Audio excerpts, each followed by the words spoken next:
Okay, so now we switch to a new primitive, which are called bit commitments or bit commitment schemes. The intuition of a bit commitment scheme is simple.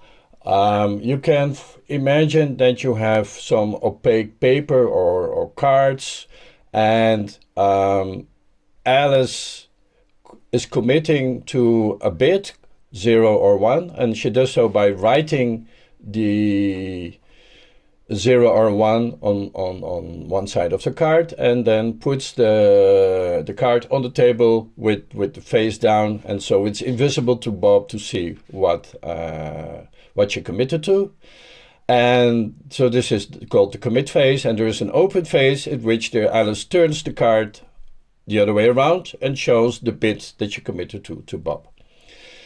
You can think of other implementations. You can write the bits on a whiteboard and tape it, or you can use playing cards. For instance, like a red card on top of a black card is a 0 and the opposite is a 1.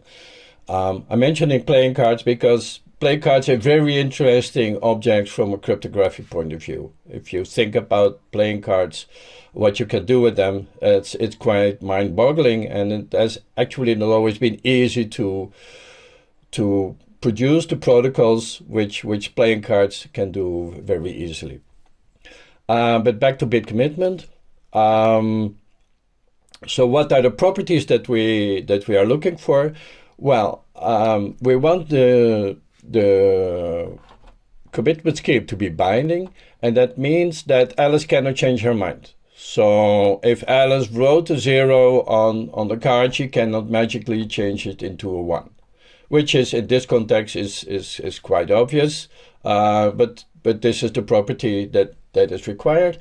And on the other hand, we want it to be hiding. It means that the Bob, the other party, cannot see which value Alice committed to before she opens it. So we have a binding property and a hiding property. Hiding, by the way, is sort of a specific case of private in the context of bit commitment schemes. And so I already mentioned that in this setting, we suppose that Bob will continue observing the cards on the table to make sure that Alice isn't cheating.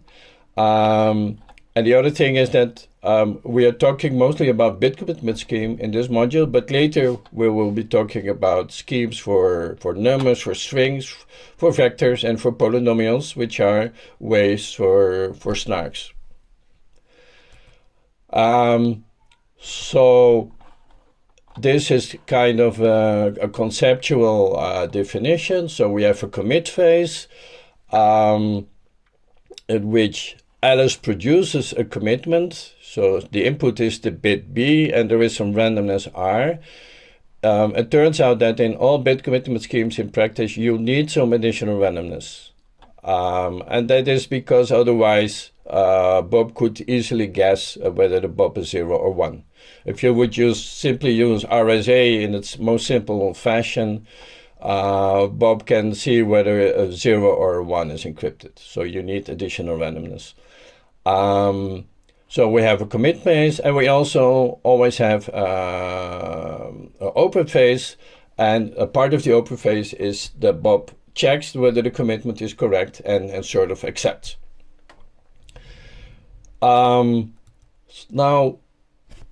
if you have just one bit commitment, this can be of interest in the case of a protocol known as coin flipping by telephone. So Alice and Bob, they need a protocol for a truly random bit.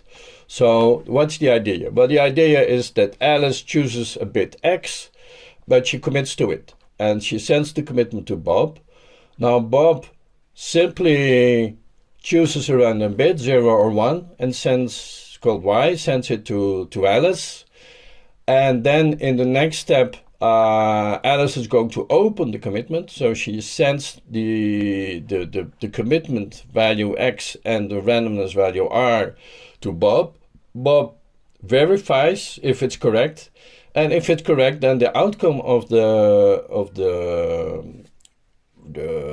coin flip is defined as Z, which is the exclusive OR of X and Y, which both parties can compute on their side. And so why is this a good protocol? Well, first, if both parties are honest, then the outcome Z is uniformly random. So I put this in parentheses. When I say random, I often implicitly mean uniformly random. So please, in the future, if I say random, I probably mean uniformly random, but I won't always be saying so. So a dishonest Alice. So if Alice is dishonest, she cannot influence the bit that Y is going to, the bit Y that Bob is going to produce. So this makes that the outcome will be random. And likewise, a dishonest Bob cannot influence the value of X, nor can Bob see the value of X. So also Bob cannot influence the outcome, the randomness of X, and therefore not the randomness of the result Z. So this is called coin flipping by telephone, which uses only one bit commitment. So let me mention some implementations of a bit commitment. You can use a hash function. Here I choose SHA-256 as a hash function. So X here is a string, and R is a random number. Let's say it's a 256 random string. And so I'm going to take X concatenated with R and apply the hash function SHA-256 to it. So what are the properties that it's claimed in this case? Well, Alice cannot change X because Alice cannot find the collision of SHA-256. So this is a sort of a computational assumption that Alice isn't able to find a collision. It's hiding because even if Bob is very powerful, it cannot possibly try all 2 to the 256 possibilities. So even if Bob is very powerful, it cannot break this commitment scheme. So this is commitment scheme based on a hash function. It doesn't have mathematical rigor, but it's very fast in practice and it's accepted in practice. We all know that the Merkle trees that we use are based on commitments of this nature.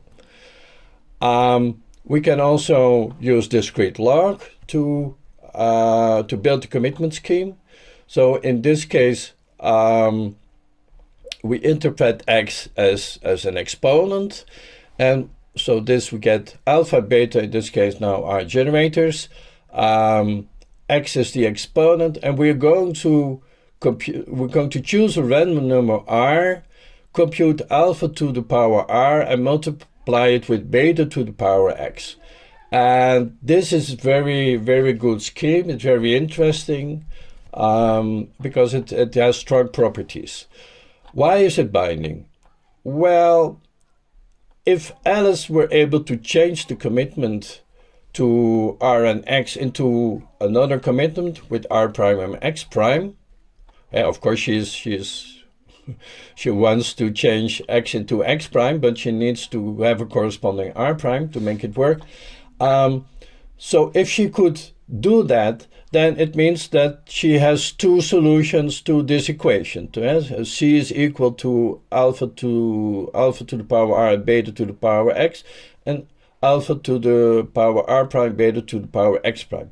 And if you work out this equation, then it means that she can compute the discrete logarithm of beta relative to alpha, which would be this exponent, and supposedly she can't do that. So this would be the reason why it's computationally binding. It's unconditionally hiding. What does that mean? Well, from Bob's point of view, to every conceivable X, there exists corresponding R, and these all have the same probability because the R's are chosen uniformly random. So this means that the commitment scheme conveys no information to the verifier in this case. Just a historical note, these commitments are known as Peterson commitment, but actually they were first presented in a paper by Schaum, Damgaard, and myself. Peterson was a PhD student of Damgaard. And so the two commitment schemes that I just showed were computationally binding and unconditionally hiding. So we have, in that case, we had that Alice was restricted to polynomial time, while Bob had no restrictions imposed with respect to computational capabilities. We can also do the opposite and construct bit commitment schemes which are unconditionally binding and computationally hiding. So, for instance, you can suppose that you take the message and the bit is encrypted into the message as the XOR of all the bits, for instance, and then you could use RSA encryption, RAVE encryption, Al-Gamal, the discrete log. You could use a cryptographic strong pseudo-random number generator, applied it to M, and sent the result to Bob. Now, what are the properties claimed? So there are many possibilities. I don't even want to mention them all. There's a whole, like 20 years ago, there were many papers on this topic. But for concrete things like of RSA, of Al-Gamal encryption. So what are the properties claimed?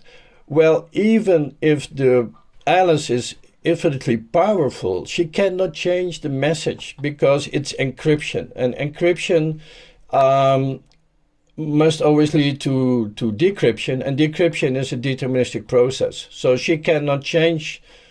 The moment that she sends the message to Bob, it cannot be changed. The contents cannot no longer be changed. The hiding, on the other hand, can only be broken if Bob could break the encoding, the encryption method used. So this is computational.